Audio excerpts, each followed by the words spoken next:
Welcome to Ignographia. We have already learned about production possibility curve. So in PPC, this is the point which is connected in a curve that is known as production possibility curve, and we have the alternative. We have the option that we can choose any of the combination. So just tell me that which combination should we choose? Production possibility करके ऊपर बहुत सारे points हैं ना, तो which point, कौन सा point हम चूज करें?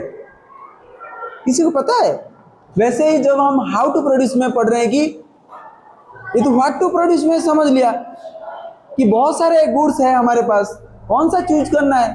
वैसे ही हाउ टू प्रोड्यूस में हमने लेबर लेंगे या कैपिटल लेंगे, जो सस्ता को वही लेंगे। अगर लेबर भी लेंगे, अगर लेबर सस्ता है तो लेबर ले लिया, मशीन सस्ता है तो कैपिटल ले लिया। तो लेबर और कैपिटल इनका भी कॉम्बिनेशन बनेगा कि नहीं? तो फिर कितना लेबर लें और कितना कैपिटल लें? क्योंकि कैपिटल यानी जो टेक्नोलॉजी होता है यानी मशीन होता है, उससे हमारा इनकम बढ़ता है, और सिर्फ लेबर यूज करेंगे तो प्रोडक्शन नहीं बढ़ेगा। तो प्रोडक्शन करने के लिए 4 फैक्टर का जरूरत है, यानी land, labour, capital, entrepreneur.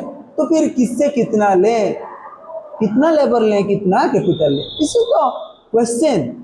So economics is basically which creates the scarcity so that resources can be utilised in an efficient manner. मैंने जब आपको एग्जाम मतलब बोला कि ये स्टेटमेंट कि रिसोर्सेज अनलिमिटेड नहीं है, वांट के बेसिस में हमने जब रिसोर्सेज का एफिशिएंट यूज नहीं कर पाए, उसका पूरा इस्तेमाल अच्छे से नहीं कर पाए, एफिशिएंट यूज नहीं कर पाए, यानी अंडर यूटिलाइज किए, फुल्ली यूटिलाइज नहीं कर पाए, तो रिसोर्सेज क्या हो गया? लिमिटेड हो गया। हमारे उड़ीसा में या फिर इंडिया में मिट्टी के नीचे जो रिसोर्सेज है क्या कम है? हमारे पास जितने लोग हैं क्या वो लेबर शॉर्टेज है? तो फिर क्यों हम डेवलप्ड नहीं हो पाए हैं?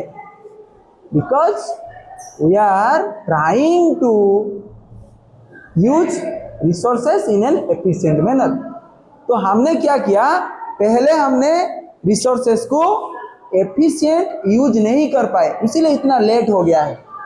तो हम इस क्लास में जानने वाले हैं कि कैसा सिस्टम रहेगा जिसमें रिसोर्सेस का एफिशिएंट यूज हो और इसके साथ साथ हमें सैटिस्फैक्शन भी ज़्यादा मिले और इसके साथ प्रॉफिट भी ज़्यादा मिले। कंज्यूमर प्रोड्यूसर कोई किसी को नहीं बोला है कि भाई इधर आओ और सामान ले लो। हर कोई अपना लालच में, सेल्फ इंटरेस्ट में, ग्रीड में, और उसको फ्रीडम है, कोई उसको रोक नहीं रहा है, टोक नहीं रहा है। तो जिसको जो चाहिए उसको मिल गया, और जो चाहता है कि उसको मैं बेच दूं उसने भी बेच दिया। जो बेचना चाहता था, जो खरीदना चाहता था, दोनों आपस में एक्सचेंज किए और दोनों खुश हैं। मैं परसों गया था एक शर्ट खरीदने के लिए, मुझे ये दुकानदार ने बोला कि शर्ट 1200 का है। मैंने बोला नहीं 600 का है। तो उसने बोला नहीं भाई 600 में कैसे आएगा, ठीक है काम कीजिए सर आप 1100 में ले लीजिए। तो मैंने बोला भाई 1100 बहुत महंगा है अभी भी, तो आप एक काम कीजिए 700 में दे दीजिए। उसने बोला नहीं सर 700 नहीं होगा सर, लास्ट फाइनल है 1000। तो उन्होंने बोला नहीं 1000 बहुत महंगा होता है, उधर तो 800 में मिल रहा था। उसने बोला सर आपका नहीं मेरा नहीं 900 में डील फाइनल करते हैं। तो मैंने बोला ठीक है पैक कर दीजिए। तो मुझे भी कम रेट में चीजें चाहिए था, उसको ज्यादा रेट में सामान बेचना था। तो मैं चाह रहा था 1200 से कम हो, वो चाहता था 600 से ज्यादा हो, और 902 है। मैं भी खुश, वो भी खुश। जहाँ पे कंज्यूमर प्रोड्यूसर यानी बायर एंड सेलर दोनों खुश होते हैं ना, वहाँ पे मार्केट सक्सेस हो जाता है। और यहाँ पे गवर्नमेंट का कोई रोल नहीं है, गवर्नमेंट नहीं बोल रहा है कि इसका प्राइस ये है। लेकिन हम देखते हैं बीपीएल कार्ड में, राशन कार्ड में चावल का प्राइस क्या कर दिया है, 1 रुपया 2 रुपया फ्री में दे देता है। लेकिन बनता है क्या 1-2 रुपये में। पेडी का एमएसपी बढ़ा दिया, 31 था 100, 31 रुपया। लेकिन मार्केट में उसका रेट क्या है? मार्केट क्या है फिर? मार्केट जहां पे कंज्यूमर प्रोड्यूसर दोनों एग्री होते हैं, buyer and seller both are agree with a standardisation of goods. सड़ा हुआ अंडा का कोई वैल्यू नहीं है, तो ऐसा गुड्स होना चाहिए, सर्विसेज होना चाहिए जिसका कोई वैल्यू मिले और उसका एक प्राइस होना चाहिए एक पॉइंट ऑफ टाइम पे। That is called market basically. So मैं आपको एक क्वेश्चन पूछूंगा कि जो इकोनॉमी एफिशिएंसी है वो कैसे अचीव हो सकता है, ठीक है? इससे पहले एक मिनट,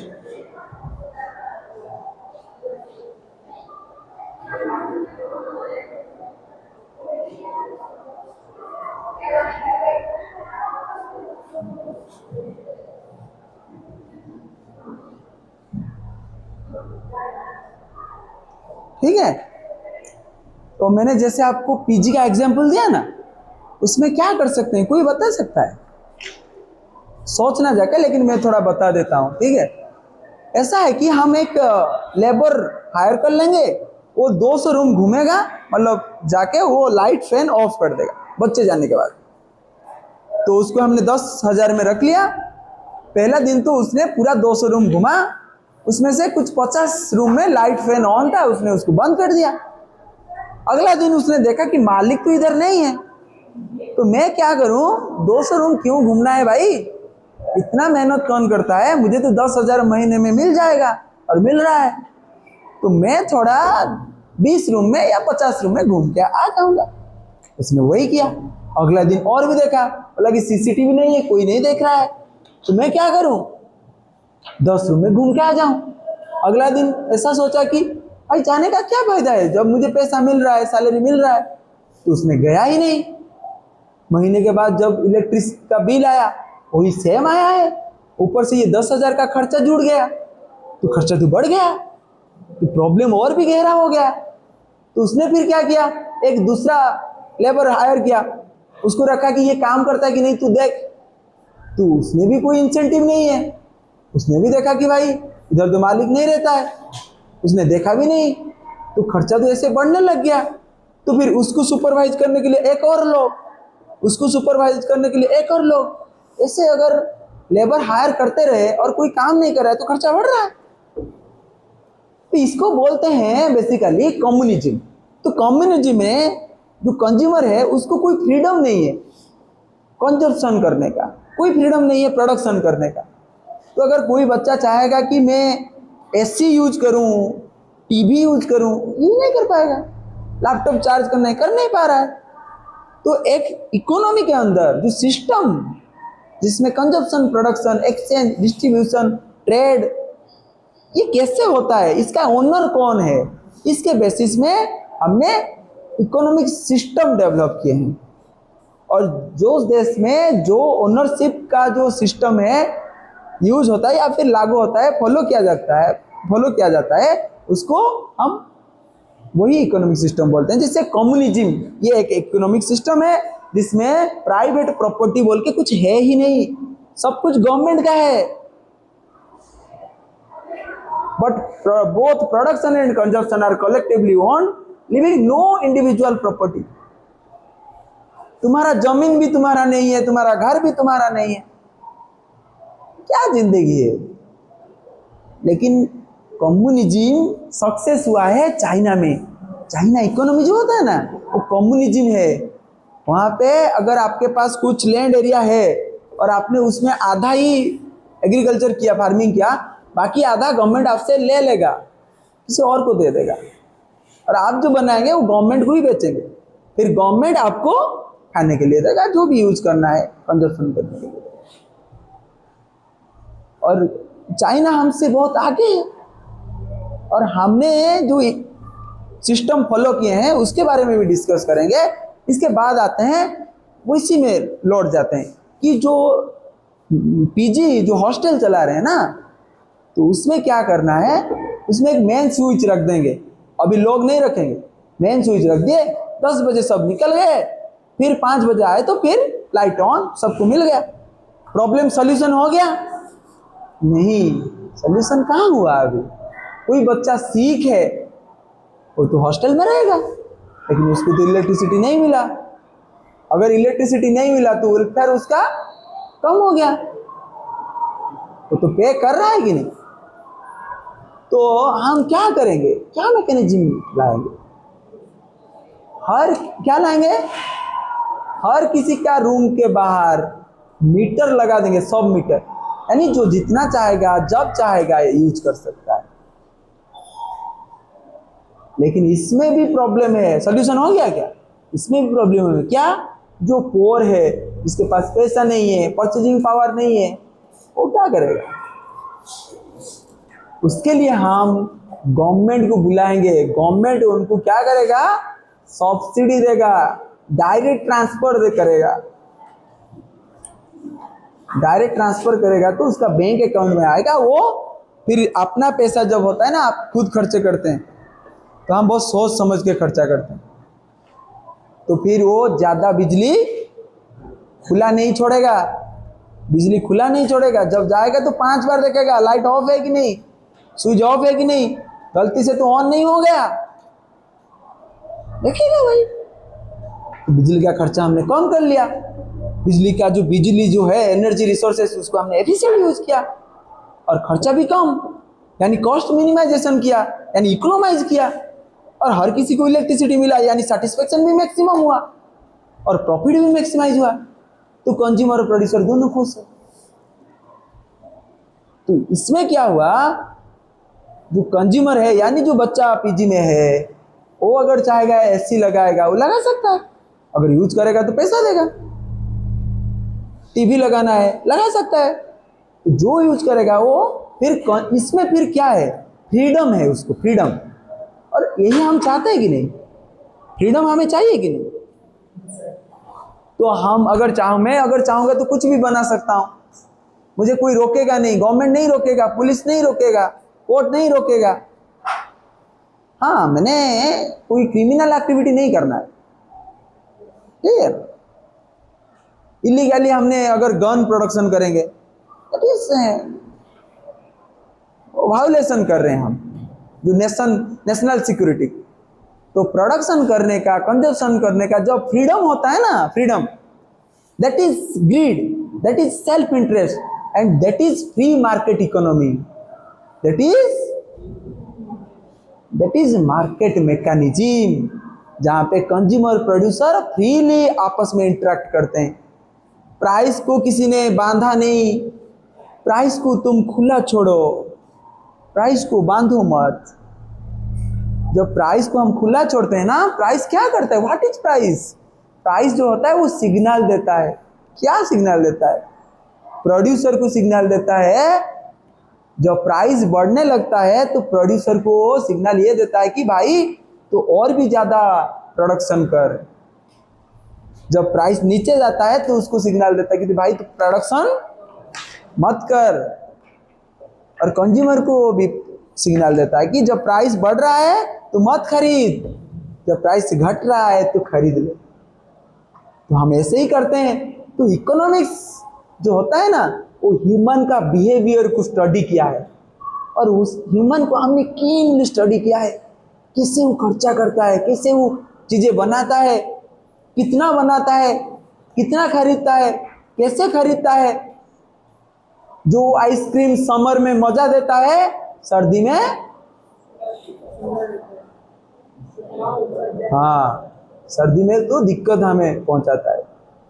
और जो कंबल सर्दी में आपको राहत देता है, वही कंबल गर्मी में चाहिए ही नहीं।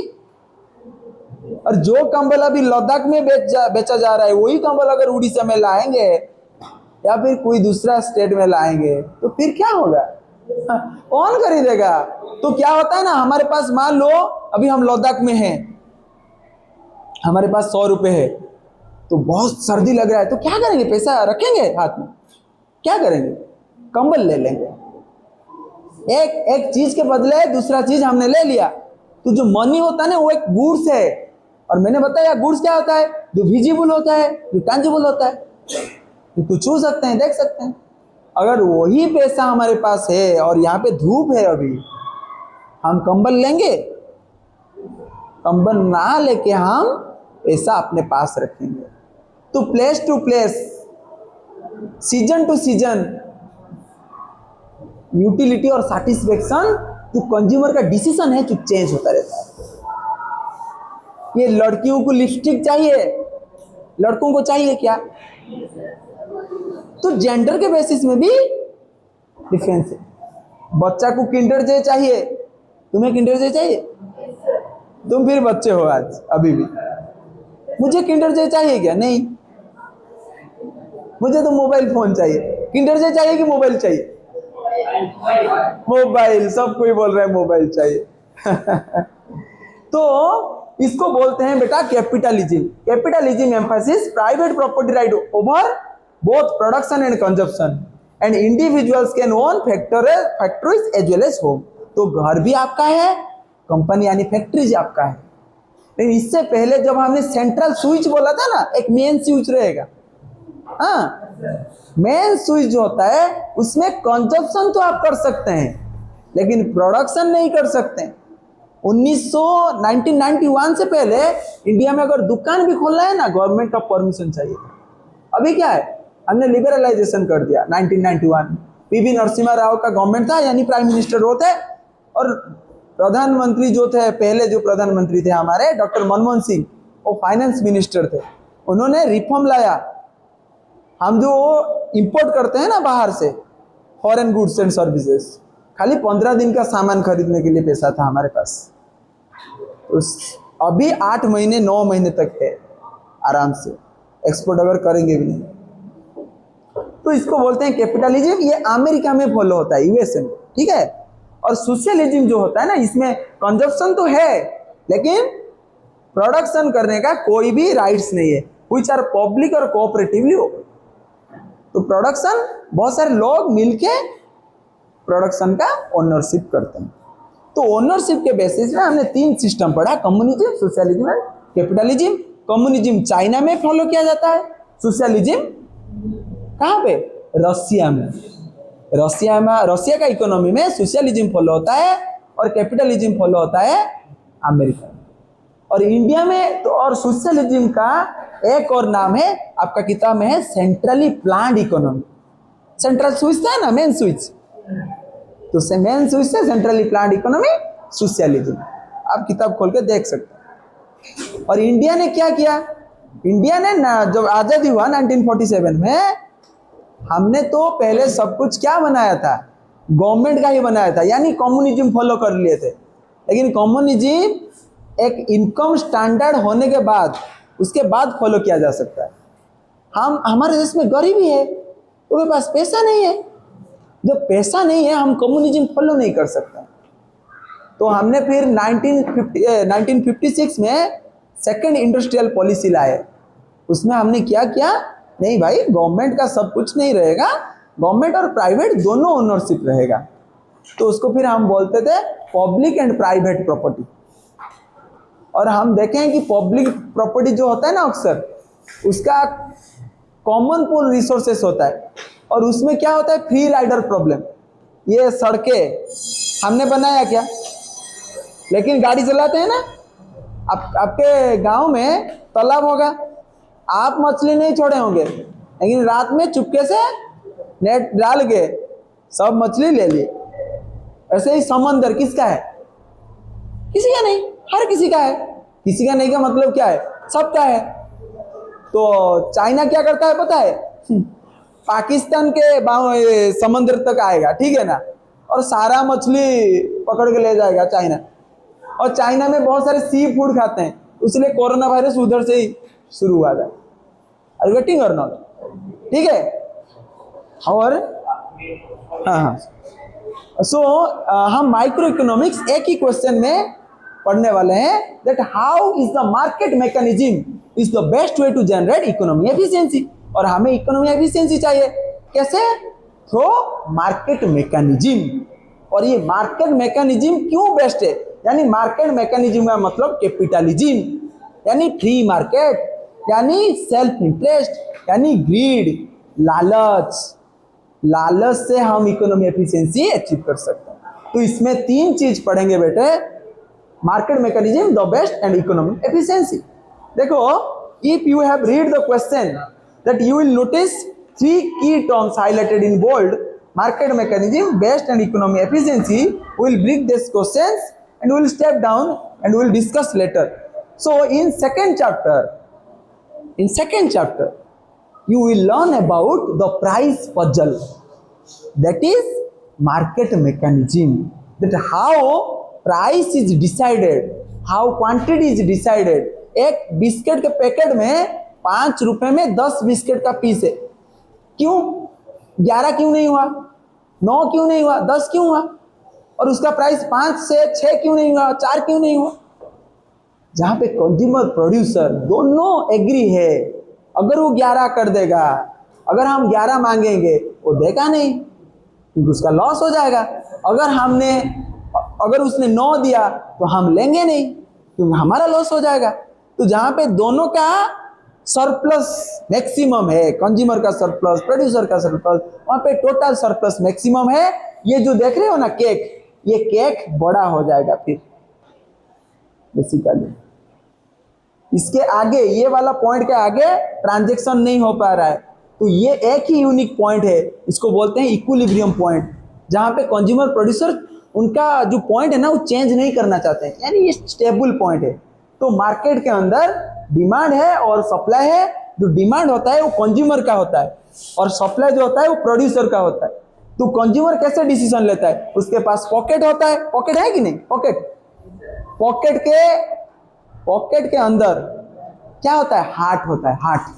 क्यों? दिल जो चाहता है वही तो खरीदते हैं। दिल चाहेगा, डिजायर होगा, फिर एबिलिटी यानी पॉकेट, फिर तो खरीदने के लिए जाएंगे। यानी पहले तो बजट पढ़ेंगे, फिर गुड्स, फिर एक्सचेंज करेंगे, फिर यूटिलिटी मैक्सिमाइज करके ये डिमांड कर्व डिराइव करेंगे। ये ऐसे डायरेक्ट लाइन नहीं ड्रॉ हुआ है, एक एक पॉइंट मिलके फिर इसको हमने कनेक्ट किया है तो डिमांड बना।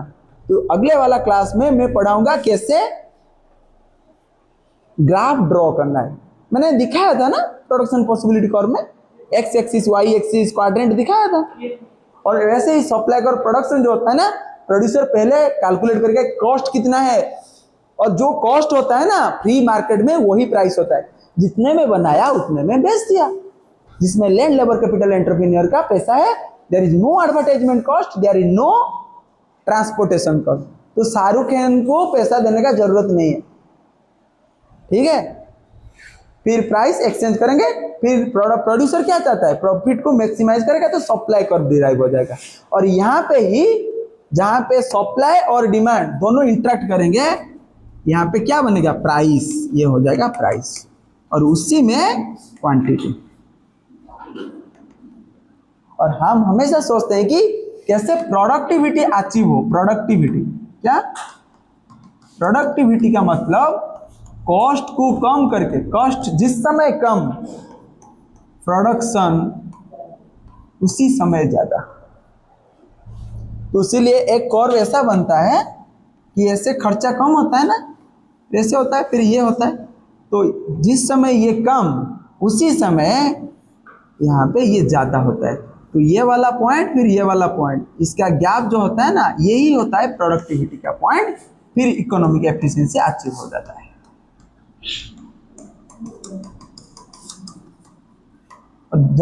और एक चीज मैंने बोला था ना कि रिसोर्सेस लिमिटेड नहीं होता है। देखो कैसे, मैं एक लाइन में बता दूंगा कि जब हम प्रोडक्शन करते हैं तो पोल्यूशन करते हैं, और गवर्नमेंट ऐसा है कि जो पोल्यूशन करता है उसके ऊपर टैक्स डालता है। तो गवर्नमेंट क्या करेगा? थोड़ा कोटा दे देगा, भाई तुम्हें इतना पोल्यूशन तुम कर सकते हो, उसके आगे अगर करोगे तो तुम्हारे ऊपर टैक्स हम बढ़ा देंगे। तो वो क्या करेगा? कोशिश करेगा कि कम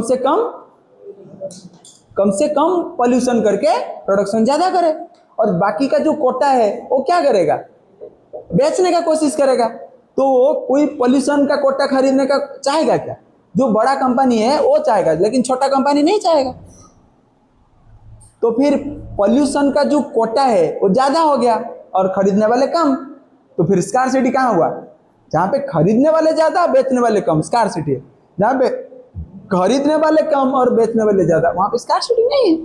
तो economics is that which creates scarcity so that resources can be utilise in an efficient manner.